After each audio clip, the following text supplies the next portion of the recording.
और क्या इन 45 क्वेश्चनों को करने के बाद या केवल इन 45 टॉपिक को कर हम नीट में जा सकते हैं? क्या हम ये रिस्क ले सकते हैं या फिर हमें सब पढ़ना होगा?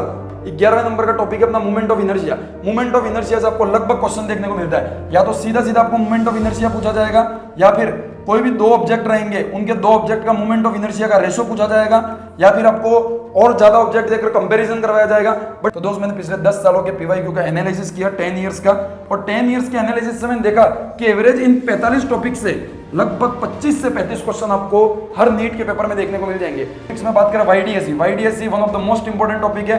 नीट का शायद ही कोई ऐसा पेपर देखा गया होगा जिसके ऊपर वाईडीएससी में क्वेश्चन नहीं पूछा गया है कि अब मुझसे नहीं हो पाएगा, मैं छोड़ दूं, कैसे होगा मेरा सिलेक्शन। चाहे तुम मेहनत करते हो तो एक समय ये ऐसा आता है जब तुम्हें लगने लग जाता है कि सब कुछ ऑपोजिट चल रहा है, टेस्ट में नंबर भी कम हो रहे हैं, जो चाहते हो वो याद भी नहीं आ रहा है, ऐसा लगता है कि पुरानी चीजें भूल रहे हैं, इतना सारा कैसे रिवाइज करेंगे। बहुत सारी चीजें आएंगी तुम्हारे अंदर जो तुम्हें नीचे खींचने का प्रयास करेंगे। Hello everyone, once again welcome back to my YouTube channel. I am Sudhanshu, currently third year MBBS student at government medical college. And 2023 में दोस्त मैंने नीट और जेईई दोनों ही एग्जाम को बहुत बेहतरीन रैंक के साथ क्रैक किया था। और आज की ये वीडियो अगर तुम नीट 2026 एस्पायरेंट हो दोस्तों बहुत इंपॉर्टेंट होने वाली है, क्योंकि इस वीडियो में मैं बात करने वाला हूं 45 मोस्ट इंपॉर्टेंट टॉपिक्स की फिजिक्स में, जिनसे लगभग मैक्सिमम क्वेश्चन नीट में आपको देखने को मिलेंगे। मैक्सिमम क्वेश्चन क्यों, मैं आपको आगे वीडियो में बताऊंगा। इन 45 टॉपिक में से कितने क्वेश्चन नीट के एग्जाम में पूछे जा चुके हैं पिछले 10 सालों में, कितने पूछे जा सकते हैं, सब चीजें डिटेल में मैं आपको एक एक करके बताऊंगा। और ये सब चीजें जो 45 टॉपिक में आपको बताने वाला हूं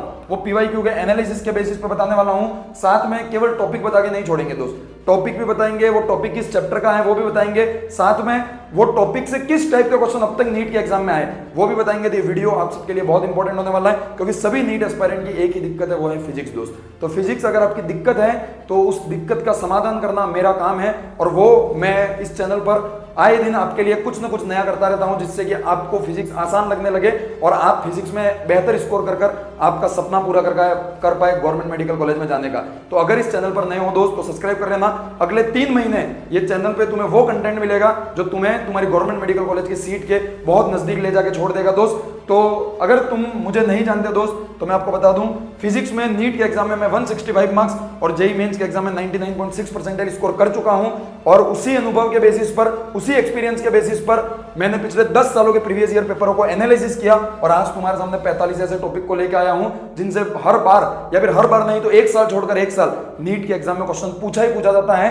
और क्या इन 45 क्वेश्चनों को करने के बाद या केवल इन 45 टॉपिक को कर हम नीट में जा सकते हैं? क्या हम ये रिस्क ले सकते हैं या फिर हमें सब पढ़ना होगा? और अगर हम ये रिस्क लेंगे तो हमसे कितने क्वेश्चन बन पाएंगे? सब चीजों को अपन पहले डिस्कस करेंगे और उसके बाद मैं तुमको 45 टॉपिक बताऊंगा। चलिए चलते हैं वीडियो में आगे। सबसे पहले इन दिस वीडियो हम क्या बात करेंगे, 45 मोस्ट इंपोर्टेंट टॉपिक बताऊंगा, वो जिस चैप्टर से लिए गए उस चैप्टर का नाम बताऊंगा, ताकि आपको चैप्टर वाइज वेटेज भी पता पड़ सके कि किस चैप्टर से आपको ज्यादा क्वेश्चन प्रैक्टिस करनी है, ठीक है, और ज्यादा वीडियो पे फोकस करना है। उसके बाद type of question asked in NEET, मतलब प्रीवियस नीट के पेपरों में इन टॉपिकों से या फिर इन चैप्टरों से किस टाइप के क्वेश्चन पूछे गए हैं, वो भी एक एक एग्जांपल हर टॉपिक के साथ मैं लेके आया हूं। आप यहां देख सकते हैं, मैं आपको सैंपल की फॉर्म में कुछ दिखा देता हूं दोस्त, फिर अपन शुरू करेंगे आगे।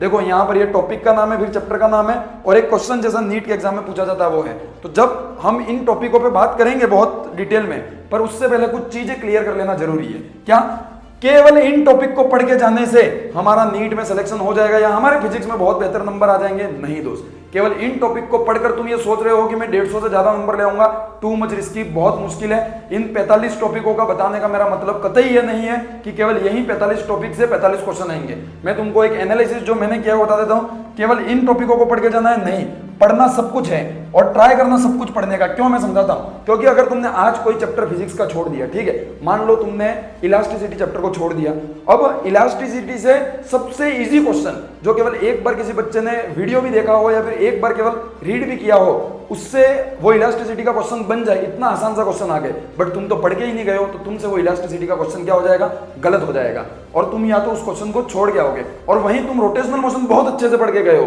पर उसका सबसे हार्ड नीट का क्वेश्चन जो है वो रोटेशनल मोशन से आ जाता है। तो भले तुम पढ़ के गए हो, तुम्हारी मास्टरी है उस टॉपिक के, तो तुम या तो उस क्वेश्चन को गलत करोगे क्योंकि बहुत हार्ड है, या फिर सॉल्व कर भी लोगे, बहुत ज्यादा मास्टरी कर रखी है तुमने उस टॉपिक पे, तो बहुत समय लग जाएगा। मैं ये कहूंगा कि एक बार पूरे सिलेबस के साथ गो थ्रू होना बहुत जरूरी है। अगर तुम जनरल कैटेगरी से हो, अगर तुम्हें फिजिक्स में 150 से ज्यादा नंबर लाने दो, एक बार पूरे सिलेबस को देख के जाना, क्योंकि कई बार कई चैप्टर ऐसे होते हैं जिनसे बहुत आसान आसान सवाल आते हैं और उनको छोड़ना हमारे लिए सबसे ज्यादा रिस्की होगा, हम बहुत पीछे चले जाएंगे दूसरे बच्चों से, ठीक है, तो ये नहीं करना है। तो ये 45 टॉपिक क्या काम के भैया, परफेक्शन इन दिस 45 टॉपिक सबसे मोस्ट इंपॉर्टेंट है, क्योंकि ये 45 इंपॉर्टेंट टॉपिक है, इसका मतलब ये नहीं कि इनको हल्के में ले ले, ये सबसे इंपॉर्टेंट है। हमें पूरी फिजिक्स को एक बार देखना है, ये मैं मानता हूं, पर इन 45 टॉपिक के ऊपर हमें मास्टरी करनी है, ध्यान रखना। मैं कभी ये नहीं कहूंगा कि पूरी फिजिक्स मत पढ़ो, केवल इन 45 टॉपिक को पढ़ के जाओ। मैं ये कहूंगा पूरी फिजिक्स एक बार पढ़ो, ताकि जो तुम छोड़ के गए उससे कभी आसान सवाल आ जाए तो तुमसे बन जाए। पर इन 45 टॉपिकों के ऊपर अपनी ऐसी मास्टरी होनी चाहिए कि इनसे कोई भी क्वेश्चन आया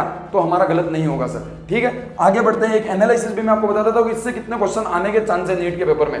तो मैं ये कहूं कि केवल आप मुझसे ये पूछे कि मैं इन 45 टॉपिक को करके चला जाऊं, भैया मेरा कितना स्कोर आ सकता है नीट के एग्जाम में, तो दोस्त मैंने पिछले 10 सालों के पीवाईक्यू का एनालिसिस किया 10 इयर्स का, और 10 इयर्स के एनालिसिस से मैंने देखा कि एवरेज इन 45 टॉपिक से लगभग 25 से 35 क्वेश्चन आपको हर नीट के पेपर में देखने को मिल जाएंगे। मैं इन 45 टॉपिकों को बताऊंगा, उसकी पीडीएफ को आप देखना, उसके बाद आप कोई भी रैंडम एक नीट का पेपर उठा लेना 2016 से 2025 तक। जब आप इन टॉपिक से उन क्वेश्चनों को मैच करेंगे तो मिनिमम आपको 25 से 35 क्वेश्चन एवरेज आपको देखने को मिल जाएंगे, और मिनिमम अब तक नीट के एग्जाम में इन 45 में से 24 टॉपिक से क्वेश्चन पूछा गया और मैक्सिमम 37 क्वेश्चन से। तो हो सकता है तुम्हारा किस्मत अच्छा हो तो 37 इस बार भी आ जाए, तो 37 आ गए 150 नंबर भी आ सकते हैं, और नहीं आए 24 ही क्वेश्चन आए तो 90-100 नंबर भी आ सकते हैं। मतलब टू मच रिस्की है केवल इन 45 टॉपिक को करके जाना। बट मैं तुम्हें एक एडवाइस दूंगा, अगर तुम ये चाहते हो कि मैं फिजिक्स में केवल 100 मार्क्स स्कोर कर लूं, मैं कहता हूं अगर तुम चाहते हो भैया कि केवल मेरे 100 मार्क्स आ जाए, मुझे इससे ज्यादा फिजिक्स में स्कोर करने की कोई लालच नहीं है, मैं कहूंगा टेक रिस्क, आप रिस्क ले लीजिए, इन 45 टॉपिक को केवल करके चले जाइए, 100 नंबर आने के पूरे चांस है, ठीक है आपके। इन 45 टॉपिक को कर लोगे 100 नंबर आराम से आ जाएंगे। 25 क्वेश्चन तो फंसेंगे ही फंसेंगे इन 45 में से, क्योंकि हर साल फंस रहे हैं, मिनिमम 24 क्वेश्चन तो आ ही रहे हैं, तो इस साल भी आएंगे ही आएंगे 25 क्वेश्चन तो। अब देखते हैं कि वो ऐसे कौन से 45 अल्ट्रा इंपॉर्टेंट टॉपिक है, उनके ऊपर हम बात करते हैं, ठीक है। तो सबसे पहला टॉपिक देख लीजिए, हम यूनिट एंड डायमेंशन से शुरू करेंगे, सेमीकंडक्टर पे खत्म करेंगे। परसेंटेज एरर, परसेंटेज एरर एक ऐसा टॉपिक है जिससे आपको हर साल लगभग नीट के एग्जाम में क्वेश्चन देखने को मिलेगा ही मिलेगा। यूनिट एंड डायमेंशन से उठाया गया है, यहाँ इसका एक एग्जांपल क्वेश्चन भी दिया गया है, मैंने सबके साथ एक एग्जांपल क्वेश्चन लिखा है, बट वो इतना इंपॉर्टेंट नहीं, उनके ऊपर ध्यान ना दे, आप इन 45 टॉपिक के ऊपर ध्यान दे।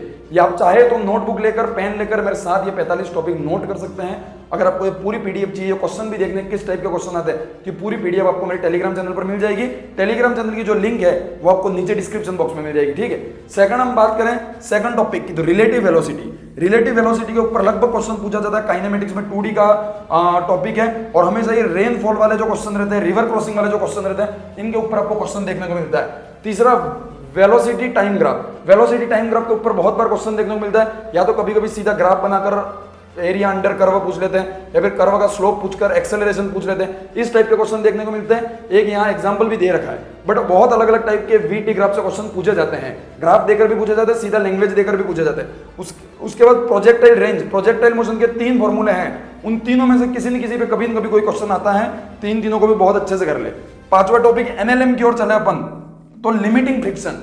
जब फ्रिक्शन की बात आती है, लिमिटिंग फ्रिक्शन की बात आती है, तो इसके ऊपर क्वेश्चन लगभग नीट के एग्जाम में देखा जाता है, बहुत कम बार देखा गया बट देखा जाता है। किस टाइप का क्वेश्चन आता है, ए 4 kg block lie on rough surface, mu इतना है, लिमिटिंग फ्रिक्शन कितना होगा। अगर आसान से आसान सवाल पूछना होगा तो ऐसा सवाल पूछ लेगा, थोड़ा ट्रिकी पूछना होगा तो साथ में एफबीडी को मिक्स कर लिमिटिंग फ्रिक्शन को मिक्स कर पूरा एक एफबीडी बनाना होगा, 2-3 फोर्स को कंपनसेट इक्वल में रख के आपको निकालना पड़ेगा। बट लिमिटिंग फ्रिक्शन जो है फ्रिक्शन वो इंपॉर्टेंट टॉपिक है, ठीक है। उसके बाद लो ऑफ मोशन की नेट फोर्स की बात करें तो कई बार एक्सेलरेशन निकालना, नेट फोर्स निकालना, एफबीडी बनाना ये पूछा जाता है। तो मैं सीधा सीधा बोलूं तो एमएलएम के अंदर और फ्रिक्शन इन दोनों के अंदर आपको एफबीडी बनाना और जो इक्विलिब्रियम वाले क्वेश्चन रहते हैं ब्लॉक के फोर्स बराबर करने वाले, वो आपको आना चाहिए।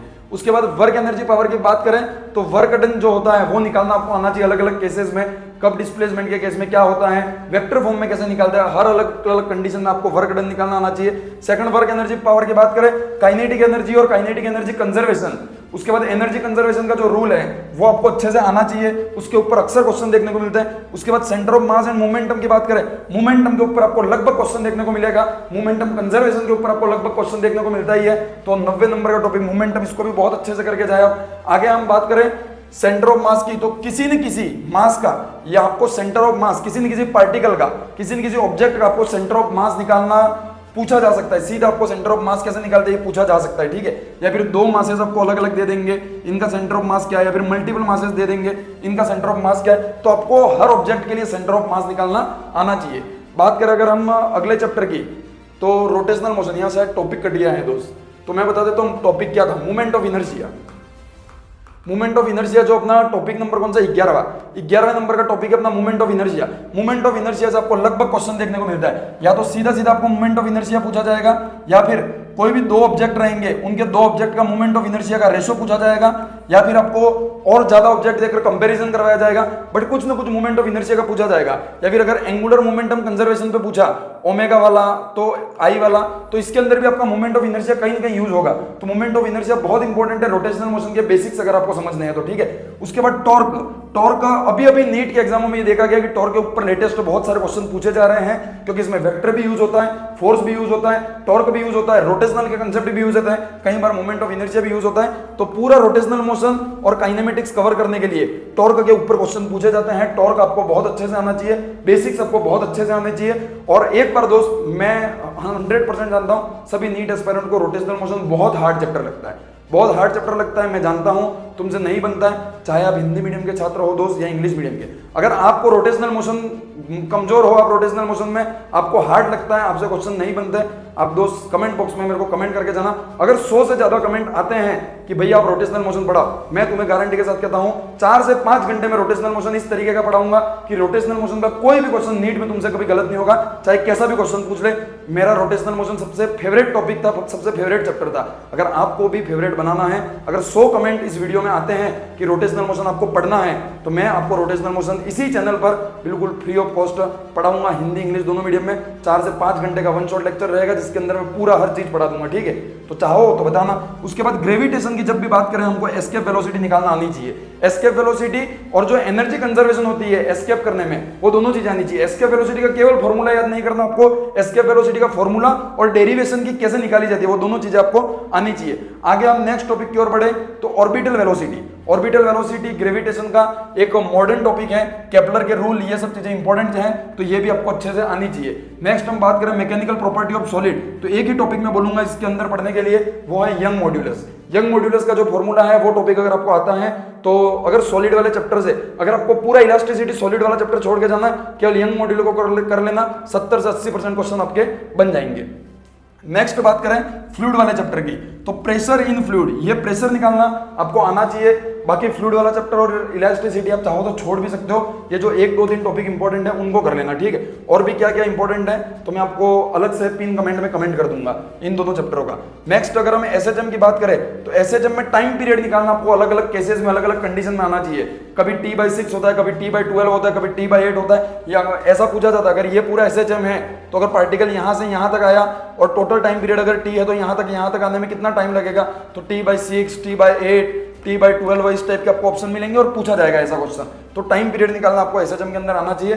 हम 18वें टॉपिक की ओर बढ़े तो total energy in SHM, energy की जो कंडीशन रहती है एसएचएम के अंदर, किसी कोई पार्टिकल एसएचएम कर रहा है तो उसमें एनर्जी निकालना आपको आना चाहिए। उसके बाद हम 12 की फिजिक्स, 18 टॉपिक ऐसे हैं जो 11th के हैं, और कंपैरेटिव में हमेशा कहता हूं कि 11th से 12 जो है फिजिक्स की वो बहुत ज्यादा इंपॉर्टेंट है, क्योंकि इलेक्ट्रोमैग्नेटिज्म का पूरा यूनिट और मॉडर्न फिजिक्स पूरे नीट में सबसे ज्यादा वेटेज रखती है और वो 12th में आती है। तो सबसे पहले बात करें हम इलेक्ट्रोस्टैटिक्स की, तो इलेक्ट्रिक फील्ड चाहे किसी भी पार्टिकल का, किसी भी ऑब्जेक्ट का हो, या फिर एक पॉइंट मास का भी क्यों ना हो, आपको इलेक्ट्रिक फील्ड निकालना आना चाहिए। नेक्स्ट मैं बात करूं इलेक्ट्रिक पोटेंशियल, ये भी आना चाहिए, और इन दोनों के बीच का रिलेशन जो है वो रिलेशन निकालना भी आपको आना चाहिए। जो 3 चीजें आपको आनी चाहिए। नेक्स्ट कैपेसिटर की बात करूं, कैपेसिटर सीरीज, यानी कि मैं बोल दूं combination of capacitor. Combination of capacitor जो है दोस्त वो आपको बहुत अच्छे से आना चाहिए। उसके ऊपर आपको एक क्वेश्चन नीट के एग्जाम में जरूर देखने को मिलेगा। और इन सब में से कई सारे टॉपिक मैंने मेरी फिजिक्स मास्टर क्लास की सीरीज में पढ़ा रखे हैं, आप चाहे तो जा सकते हैं। 15 से 20 मिनट के अंदर अंदर दोस्त मैंने पूरा टॉपिक अच्छे से पढ़ा रखा है और आपका कंसेप्ट इतना बना दिया कि आपसे नीट के क्वेश्चन बन जाए। उसके बाद कैपेसिटर की जो एनर्जी होती है, एनर्जी कंजर्वेशन जो होती है वो आपको आनी चाहिए। हाफ CV² वाला ये जो फॉर्मूला है उसको कैसे यूज करते हैं, ये चीज आपको आनी चाहिए। नेक्स्ट हम करंट इलेक्ट्रिसिटी की बात करें, पहला topic drift velocity. Drift velocity के जो 2-3 फॉर्मूले हैं वो आपको आने चाहिए। रेजिस्टेंस कांस्टेंट कैसे आता है, रो कैसे आता है, ये चीजें आपको आनी चाहिए। नेक्स्ट हम बात करें करंट इलेक्ट्रिसिटी की, तो करंट इलेक्ट्रिसिटी में ओम का नियम जो है दोस्त, ओम लॉ जो है वो आपको आना चाहिए, क्योंकि ये नियम वैसे भी इंपॉर्टेंट है, इसके ऊपर डायरेक्ट क्वेश्चन भी आ सकता है और इनडायरेक्ट क्वेश्चन भी आ सकता है कई बार, ठीक है। तो और बेसिक है ओम लॉ, ये तो आपको आना ही चाहिए, 12th क्लास में ही आप पढ़ लेते हो। नेक्स्ट हम करंट इलेक्ट्रिसिटी में टॉपिक की बात करें तो इलेक्ट्रिक पावर, हाल ही में पावर से नीट के एग्जाम में बहुत क्वेश्चन देखे गए हैं, तो पावर निकालना आपको बहुत अच्छे से आना चाहिए, ठीक है। उसके बाद पावर से कई बार ऐसा भी क्वेश्चन पूछा जाता है कि इतने वोल्ट जले, दिन में इतना जले, अगर किसी कोई केस बना के दे सकते हैं कि किसी के घर में इतना बिजली का बिल आता है तो इतने यूनिट जलेंगे तो कितना आएगा, तो पावर निकाल के वो आपको आना चाहिए कन्वर्जन, ठीक है। देखेंगे मूविंग चार्ज और मैग्नेटिज्म से, तो मैग्नेटिक फोर्स जो है वो आपको आना चाहिए। उसके बाद मूविंग चार्ज और मैग्नेटिज्म से नेक्स्ट टॉपिक है रेडियस ऑफ सर्कुलर पाथ, वो सर्कुलर पाथ में घूमने वाला जब भी वो 3 केस है, वो तीनों केस आपको आने चाहिए, कब कौन सा फॉर्मूला लगता है वो हर चीज आपको अच्छे से आनी चाहिए। नेक्स्ट मैं बात करूं मूविंग चार्ज और मैग्नेटिज्म से, फोर्स ऑन कंडक्टर, ये आपको अच्छे से आना चाहिए। ईएमआई की बात करूं तो इलेक्ट्रोमैग्नेटिक इंडक्शन कैसे निकालते हैं अलग अलग कंडीशंस में, वो आपको बहुत अच्छे से आना चाहिए। Next Lenz law, one of the most important topic जिससे आपको क्वेश्चन देखने को मिलेगा ही मिलेगा, लेंज लॉ आपको बहुत अच्छे से आना चाहिए। एसी की बात करूं, एसीआरएम्स आपको बहुत अच्छे से आना चाहिए। उसके बाद एलसीआर रेजोनेंस जो है वो स्टार लगा लीजिए इस टॉपिक पर, इस टॉपिक से मुझे लगता है कि क्वेश्चन नीट 2026 में आएगा ही आएगा। रे ऑप्टिक्स की बात करें तो मिरर के जितने भी फॉर्मूला हैं 1/f, 1/v, 1/u, ये जो चीजें हैं वो आपकी आनी चाहिए। कब कौन सा साइन लगता है, प्लस माइनस कब होता है, वो चीज आपको बहुत अच्छे से आनी चाहिए। उसके बाद हम बात करें रे ऑप्टिक्स में तो लेंस जो है उसकी पावर निकालना आपको आना चाहिए। उसके बाद वेव ऑप्टिक्स में बात करें YDSC, YDSC one of the most important topic है। नीट का शायद ही कोई ऐसा पेपर देखा गया होगा जिसके ऊपर वाईडीएससी में क्वेश्चन नहीं पूछा गया है। फ्रिंज विड्थ बीटा के ऊपर क्वेश्चन अक्सर आपको देखने को मिलता है। ड्यूअल नेचर की बात करें, फोटो इलेक्ट्रिक इफेक्ट, एक बार फिर स्टार, सितारे, चांद सब बना लीजिए दोस्त, फोटो इलेक्ट्रिक इफेक्ट पे आपको सवाल देखने को मिलेगा ही मिलेगा नीट 2026 के एग्जाम में। उसके बाद डी ब्रोगली वेवलेंथ, इसके ऊपर भी सितारे लगा लीजिए दोस्त। और ये सभी टॉपिक मैंने मेरी फिजिक्स मास्टर क्लास की सीरीज में पढ़ा रखे हैं दोस्त। केवल 15 से 20 मिनट में इन टॉपिकों को जड़ से उगाड़ के फेंक दिया है मैंने। हिंदी इंग्लिश दोनों मीडियम में आप जाकर देख सकते हैं किस बेहतरीन तरीके से इन टॉपिकों को पढ़ाया गया है। और आपकी और भी कोई डिमांड हो कोई टॉपिक पढ़ने की तो कमेंट में मुझे बताएं, मैं आपको जरूर पढ़ाने की कोशिश करूंगा, ठीक है। उसके बाद एक टॉपिक और शायद रह गया है नीचे, बोर रेडियस, बोर मॉडल के जितने भी तीनों फॉर्मूला हैं, रेडियस, एनर्जी, वो सब आपको आने चाहिए। नेक्स्ट बात करूं मैं तो एनर्जी लेवल, बहुत बार ऐसा क्वेश्चन आता है कि कोई पार्टिकल इस एनर्जी इस लेवल से उठकर यहाँ चला गया, पहले से तीसरे में चला गया, पहले कोष से तीसरे कोष में चला गया, तो क्या एनर्जी चेंज आएगा, तो इस टाइप के क्वेश्चन आपको सॉल्व करना आने चाहिए। न्यूक्लियाई से बात करूं, रेडियो एक्टिविटी डीके, स्टार लगा लीजिए, चांद सितारे सब बना लीजिए, इसके ऊपर क्वेश्चन आपको देखने को मिलेगा ही मिलेगा। उसके बाद डीके कांस्टेंट एक और इंपॉर्टेंट टॉपिक है न्यूक्लियाई चैप्टर का, तो इसको भी बहुत अच्छे से कर लें। उसके बाद में बात करूं सेमीकंडक्टर की, सॉरी उससे पहले एक टॉपिक और है जो यहाँ नीचे लिखा हुआ है, बाइंडिंग एनर्जी। बाइंडिंग एनर्जी के ऊपर भी क्वेश्चन आ सकता है, कई बार पूछा गया है, बट कम चांसेस होता है, बट पूछा जाता है। जब भी बाइंडिंग एनर्जी पे आएगा आपको बारी भरकम कैलकुलेशन देखने को मिलेगी ही मिलेगी। बात करें सेमीकंडक्टर की, पीएन जंक्शन डायोड, फिर मैंने 25 दिन की फिजिक्स की क्लास में पढ़ा रखा है, one of the most important topic है। जेनर डायोड बहुत जल्दी मैं इस चैनल पे पढ़ाऊंगा, बहुत इंपॉर्टेंट। और लॉजिक गेट, नीट का एक सिंगल पेपर मेरे को ऐसा बता दें जिसमें लॉजिक गेट से क्वेश्चन नहीं आया हो। कई बार एक या दो क्वेश्चन भी लॉजिक गेट से आपको दिखते हैं और बहुत आसान है। मैंने 15-20 मिनट के अंदर आपको लॉजिक गेट पूरा पढ़ा भी दिया है और इसके बहुत सारे क्वेश्चन सॉल्व करवाए हैं। कितना भी टिपिकल क्वेश्चन आप नीट के एग्जाम में सॉल्व कर लेंगे। तो इन सभी टॉपिक में से मैक्सिमम टॉपिक मैंने मेरी जो सीरीज है 25 डेज की उसमें मैंने पढ़ा रखे हैं, तो आप वहां जा सकते हैं और देख सकते हैं। और थैंक यू, आज की इस वीडियो में इतना ही।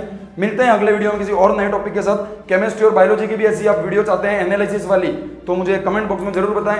अगर कोई टॉपिक इन सब में से आपको पढ़ना है तो कमेंट बॉक्स में मुझे जरूर बताएं। जितना मेरे से कोशिश हो सकेगी आपकी मदद करने की मैं करूंगा और इस चैनल पर बेहतरीन कंटेंट आपके लिए डिलीवर करूंगा। बस आप मुझे सपोर्ट कीजिए, मैं आपको सपोर्ट करूंगा। और आप मुझे सपोर्ट कैसे कर सकते हैं, अपने ज्यादा से ज्यादा दोस्तों के साथ ये चैनल ये वीडियो शेयर करके, क्योंकि दोस्त याद रखना विद्या हमेशा बांटने से बढ़ती है। और एक अंतिम लाइन में कहूंगा वीडियो खत्म करने से पहले, जो यहाँ लिखी हुई है, नेवर गिव अप। कितना भी हो जाए, कुछ भी हो जाए, ये समय ऐसा है जब तुम्हें लगेगा कि मुझसे नहीं हो पाएगा। जब लास्ट 2 से 3 महीने बचते हैं नीट के एग्जाम में, सबको ऐसा लगता है कि अब मुझसे नहीं हो पाएगा, मैं छोड़ दूं, कैसे होगा मेरा सिलेक्शन। चाहे तुम मेहनत करते हो तो एक समय ये ऐसा आता है जब तुम्हें लगने लग जाता है कि सब कुछ ऑपोजिट चल रहा है, टेस्ट में नंबर भी कम हो रहे हैं, जो चाहते हो वो याद भी नहीं आ रहा है, ऐसा लगता है कि पुरानी चीजें भूल रहे हैं, इतना सारा कैसे रिवाइज करेंगे। बहुत सारी चीजें आएंगी तुम्हारे अंदर जो तुम्हें नीचे खींचने का प्रयास करेंगे। बट दोस्त याद रखना, नेवर गिव अप, मेहनत करते रहना, करते रहना, करते रहना। अंतिम समय तक, वो 3 मई की सुबह तक मेहनत करते रहना। वो 3 मई दोपहर में 2 से 5 का जो समय है, उसमें अगर तुमने पूरी शिद्दत से पूरे साल मेहनत की है तो किस्मत के सितारे चमकेंगे और तुम्हारे सपने जरूर पूरे होंगे। बस मेहनत करते रहना, छोड़ना मत और गिव अप मत करना। Thank you very much, all the very best, bye bye.